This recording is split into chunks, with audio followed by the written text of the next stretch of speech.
Dans une précédente vidéo, j'ai expliqué quelles étaient les deux typologies d'installation photovoltaïque, l'autoconsommation et l'injection. Dans cette vidéo, je vais revenir sur l'autoconsommation et notamment ce qui fait qu'un projet en autoconsommation sera rentable. Il y a plusieurs facteurs déterminants dans la rentabilité d'un projet en autoconsommation.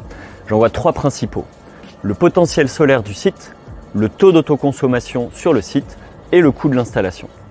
Le premier facteur, le potentiel solaire, ça correspond à la production d'électricité photovoltaïque que l'on peut avoir sur le site.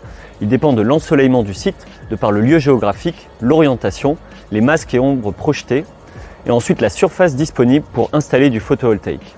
Le deuxième facteur, c'est le taux d'autoconsommation du site. Le plus optimal, c'est le cas où 100% de l'électricité produite est consommée sur le site. A l'inverse, on peut avoir des cas où on a des dépassements lorsque la production photovoltaïque va être supérieure à la consommation du site. Par exemple, quand l'activité du site baisse les week-ends ou pendant les congés d'été.